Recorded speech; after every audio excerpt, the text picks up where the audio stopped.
Olá, amados. Conforme prometemos, estamos retornando para darmos prosseguimento aos estudos de mais uma lição bíblica. Lição bíblica da nossa escola dominical. Nós pertencemos à Igreja Evangélica Assembleia de Deus, Convenção Internacional do Ministério Missão Europa no Brasil, cujo presidente é o pastor José Antônio de Castro. Nossos endereços: Rua Belém, número 347, bairro Santo Agostinho, Volta Redonda. Também nossa igreja está em plena atividade no município de Porto Real, Rua 9, número 25, bairro Freitas Soares, sob a direção do pastor José Geraldo. Também inauguramos recentemente os nossos trabalhos na cidade mineira de Santa Rita de Jacutinga. Nosso templo fica ali bem próximo à praça no centro da cidade e é dirigida pelo pastor Giovanni. Compareça em uma de nossas reuniões todos os domingos. Temos as nossas escolas bíblicas dominicais a partir das 9 horas e o nosso manual de estudos, órgão oficial da nossa igreja, Ebenezer Dominical. Neste segundo trimestre, estamos estudando a temática O Avigoramento em Vasos de Barro. São lições que tratam da importância do avivamento para a cura interior. E hoje, dia 8 de maio, Dia das Mães, parabéns a todas as mamães que nos acompanham, as mamães que frequentam a nossa escola bíblica dominical. Dia 8 de maio do ano de 2022, lição número 6, e o nosso tema é a manifestação do orgulho como obra da carne. Texto áureo está na Epístola de Paulo aos Gálatas, capítulo 5, versículo 17. Porque a carne cobiça contra o espírito, e o espírito contra a carne, e estes opõem-se um ao outro, para que não façais o que quereis. Na nossa verdade aplicada, nós estamos falando que o orgulho humano faz parte do grupo de obras carnais que, por sinal, relaciona-se com a rebelião. A pessoa orgulhosa sente-se independente de Deus e não deposita a sua confiança nele, pois pensa que os seus caminhos são perfeitos. As decisões tomadas pelo homem orgulhoso levam-no à ruína e à queda. E evidenciamos como objetivos desta nossa lição os seguintes: explicar como Deus resiste à soberba humana, apresentar o poder da invisibilidade do orgulho e relatar sobre a maneira de se sujeitar a Deus.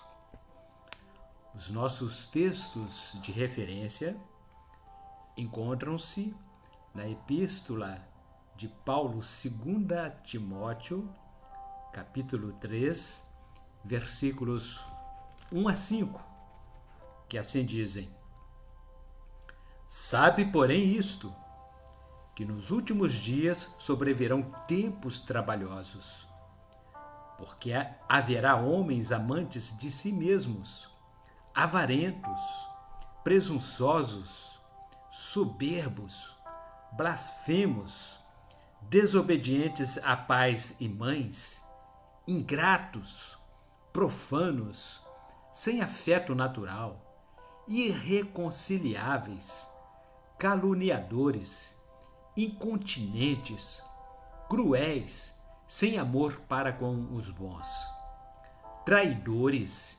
obstinados, orgulhosos, mais amigos dos deleites do que amigos de Deus, tendo aparência de piedade, mas negando a eficácia dela. Destes, afasta-te. E na introdução, nós registramos que, quando nos defrontamos com batalhas espirituais de procedência de hostes malignas, precisamos reconhecer nosso estado de dependência total ao Deus Onipotente. Ao nos submetermos à sua vontade soberana, concordamos em crucificar nosso orgulho e nos tornarmos aptos a sairmos vitoriosos contra as astutas ciladas de Satanás. E no item número 1, demos por tema: Deus resiste aos arrogantes. Antes, ele dá maior graça. Portanto, diz: Deus resiste aos soberbos, mas dá graça aos humildes. Epístola de Tiago, capítulo 4, versículo 6. Pode ocorrer de algumas vezes enfrentarmos batalhas espirituais e repreendermos as hostes malignas sem nada de diferente acontecer. O orgulho que trazemos adormecido no peito pode ser o empecilho que impede a ação divina. Deus resiste aos soberbos e o homem altaneiro não deixa Deus agir. O coração endurecido é um terreno impenetrável para Deus. Mas ele não deixa de confrontar a nossa arrogância, a nossa vontade independente, nossas próprias justiças e juízos de valores.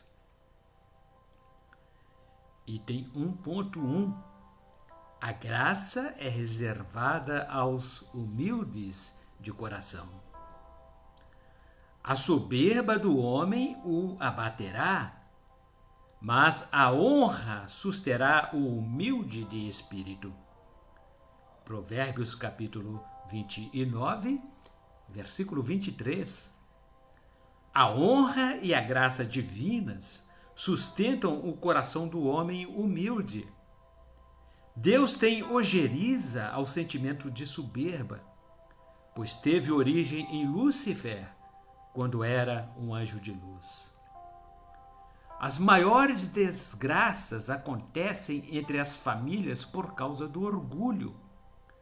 A chave da humildade abre a porta do coração de Deus. Ainda que o Senhor é excelso, atenta todavia para o humilde, mas ao soberbo conhece-o de longe. Livro de Salmos, número 138, verso 6. Subitem 1.2. O alto engano dos orgulhosos. Sujeitai-vos, pois, a Deus, resisti ao diabo, e ele fugirá de vós. Epístola de Tiago, capítulo 4, versículo 7. O sentido real de sujeitar-se a Deus é obedecê-lo, colocar-se sob sua vontade e estar-lhe sujeito.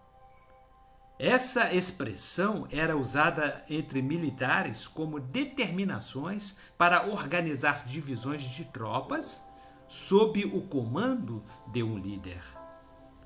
Submeter-se a Deus tem o sentido de se organizar sob a direção da vontade divina em vez de levar a vida sob o ponto de vista humano.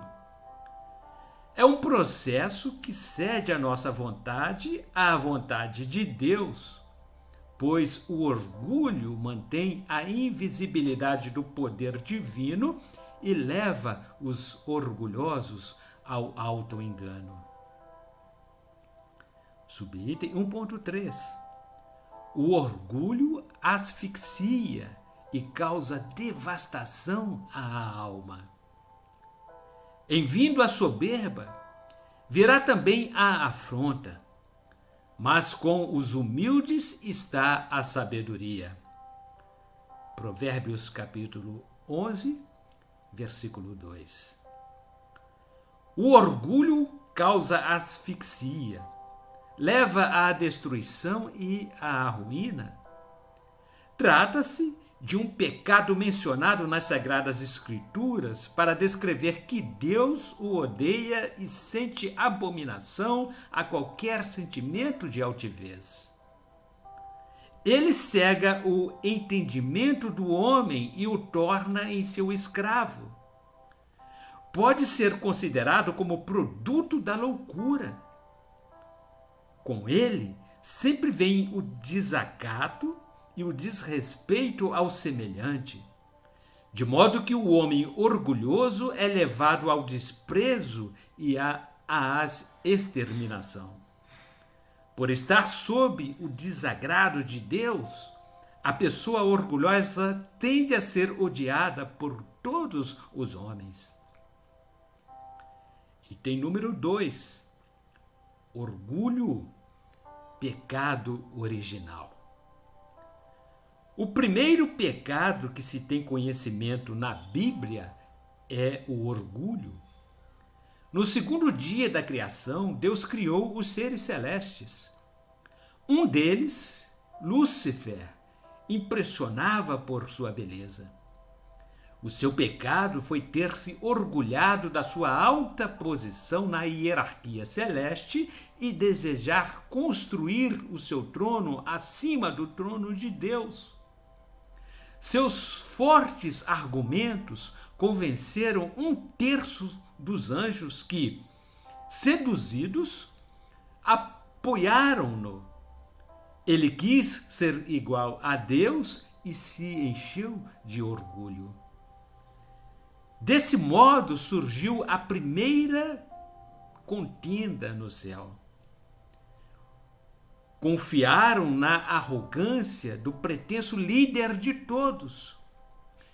1/3 dos anjos deixaram-se influenciar por ele, encheram-se de orgulho e se tornaram seguidores de Satanás. Item 2.1. Orgulho, obra carnal. Ainda hoje há muitos que não conseguem dimensionar os estragos ocasionados pelo sentimento de orgulho. Pensam no orgulho como uma virtude e não enxergam que ele opera contendas e desordens entre os irmãos. O orgulho gera balbúrdias, discórdias, impurezas da alma, conflitos de interesses, debates desinteligentes, desarmonias, entre tantos outros resultados como obra da carne. O crente orgulhoso envergonha o nome de Cristo, pois isso contradiz tudo o que ele ensinou. O coração convertido a Deus tem o Espírito Santo e por ele produz o fruto do Espírito, cujo maior deles é o amor. Porque as obras da carne são manifestas, as quais são adultério, fornicação, impureza, lascívia, idolatria, feitiçaria, inimizades, porfias, emulações, iras, pelejas, bebedices, glutonarias e coisas semelhantes a estas, acerca das quais vos declaro, como já antes vos disse, que os que cometem tais coisas não herdarão o reino de Deus. Epístola de Paulo aos Gálatas, capítulo 5, versículos 19 a 21. E o tema do subitem 2.2, desmantelando as estruturas do orgulho. Então chegou ela e adorou, dizendo: Senhor, socorre-me. Evangelho de Mateus, capítulo 15, versículo 25. Uma mulher cananeia foi encontrar-se aos gritos com Jesus. Estava desesperada, pois sua filha encontrava-se horrivelmente endemoniada. Jesus pareceu ignorá-la, pois permaneceu em silêncio diante da sua dor. A sensação de desprezo costuma aflorar o sentimento de orgulho. Talvez aquela mulher tivesse pensado: o mestre não se importa comigo? Abandonou-me quando mais precisei. O silêncio e o suposto desprezo de Jesus aguçou o orgulho daquela mulher a fim de que ela o desmantelasse. Subitem 2.3. O orgulho precisa ser vencido. E ele, respondendo, disse: Eu não fui enviado senão às ovelhas perdidas da casa de Israel. Evangelho de Mateus, capítulo 15, versículo 24. Provavelmente, aquela mulher cananeia tinha sentido-se discriminada pelo mestre em razão da sua nacionalidade. E esta mulher era grega, cirofenícia de nação, e rogava-lhe que expulsasse de sua filha o demônio. Evangelho de Marcos, capítulo 7, versículo 26. Jesus afirmou não poder dar-lhe atenção por estar ocupado em atender às necessidades dos seus conterrâneos. Foi necessário inferiorizá-la em relação aos judeus, para que o seu orgulho fosse vencido. O orgulho denominacional e todo tipo de discriminação abre brechas para Satanás agir na vida das pessoas. O mesmo sentimento ocorreu com o profeta Jonas. Por detestar o povo ninivita, ele desejou a maldição de toda a Nínive. E o tema do item número 3, o orgulho faz estremecer a dignidade humana. Ele, porém, respondendo, disse: Não é bom pegar no pão dos filhos e deitá-lo aos cachorrinhos. Ainda Mateus, capítulo 15, versículo 26. Em respostas, Jesus provocou a carnalidade de uma mulher estrangeira e mexeu na ferida do seu âmago, o orgulho. Já havia sido ignorada, discriminada e agora moralmente ofendida, pois foi comparada a um cachorrinho. Como descendente dos povos de Canaã, pertencia à genealogia de Cão, filho amaldiçoado de Noé. Ela não se deixou abater com as palavras de Jesus. Deu a volta por cima, ainda que os traumas familiares haviam sido provocados. E ela disse: Sim, Senhor, mas também os cachorrinhos comem das migalhas que caem da mesa dos seus senhores. Ainda capítulo 15 do Evangelho de Mateus, versículo 27. Ela se humilhou a ponto de deixar Jesus encantado com a sua fé. Deixou explícito que Jesus, a partir daquele instante, tornara-se o Senhor da sua vida. Subitem 3.1. O orgulho fortalece o inferno. Então respondeu Jesus e disse-lhe: Ó mulher, grande é a tua fé. Seja isso feito para contigo como tu desejas. E desde aquela hora a sua filha ficou sã. Capítulo 15 do Evangelho de Mateus, versículo 28.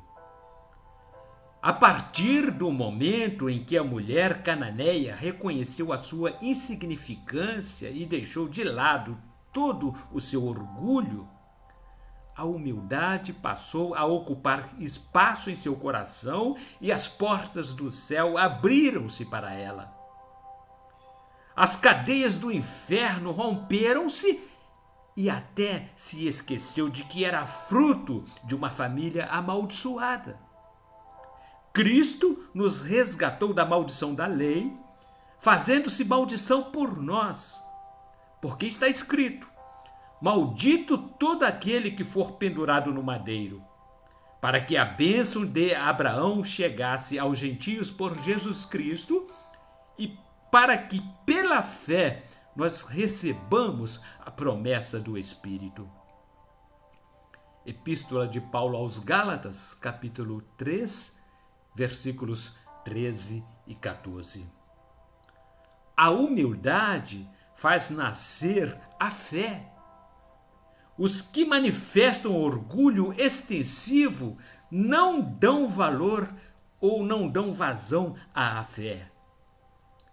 Onde há humildade, não existe espírito prepotente.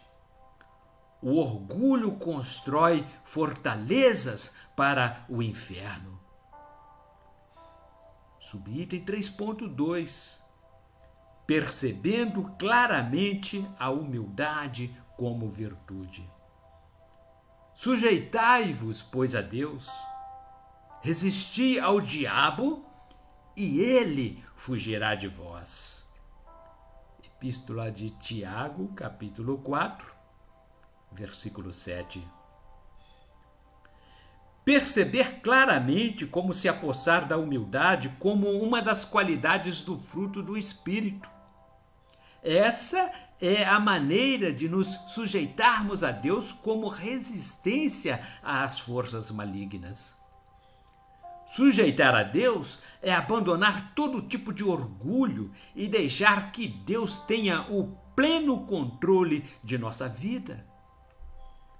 Subitem 3.3. A humildade é o princípio da exaltação. Humilhai-vos, pois, debaixo da potente mão de Deus, para que a seu tempo vos exalte. Epístola 1 Pedro, capítulo 5, versículo 6. Através do espírito humilde alcança-se a verdadeira intercessão, capaz de mover o coração de Deus. Nossas orações sobem até ao trono da graça como resultado da nossa humildade. A mulher cananeia compreendeu bem isso e foi exaltada por causa da sua fé humilde. E concluindo, Deus requer de nós um coração sincero, para que possamos expressar palavras proféticas que abalem as estruturas do inferno. A exaltação tem o seu princípio na humildade. Esse é o segredo. E se o meu povo, que se chama pelo meu nome, se humilhar e orar, e buscar a minha face e se converter dos seus maus caminhos, então eu ouvirei dos céus e perdoarei os seus pecados e sararei a sua terra. Livro 2 Crônicas, capítulo 7, versículo 14. E assim findamos mais uma de nossas lições bíblicas. E se Deus disser que sim, prometemos no próximo domingo estarmos de volta com a lição número 7. E o nosso tema será Rompendo as Feridas. Esta é a nossa revista da Escola Bíblica Dominical, Ebenezer Dominical, um órgão oficial do Ministério Missão Europa no Brasil. Igreja Evangélica Assembleia de Deus, Convenção Internacional, sob a presidência do pastor José Antônio de Castro. E nesse trimestre, estamos estudando sobre o avigoramento em vaso de barro. Nossos endereços: Rua Belém, número 347, bairro Santo Agostinho, Volta Redonda. E ainda, Rua 9, número 25, município de Porto Real, estado do Rio de Janeiro. E também na cidade mineira de Santa Rita de Jacutinga, bem ali no centro, em frente à praça, temos ali o nosso templo, sob a direção do pastor Giovanni. Compareça em uma de nossas reuniões. Todos os domingos, às 9 horas, estaremos reunidos para estudo da Palavra de Deus. E neste trimestre estamos falando da importância do avivamento espiritual como forma de cura interior. Até a próxima semana e que Deus, em Cristo Jesus, continue nos abençoando de forma abundante.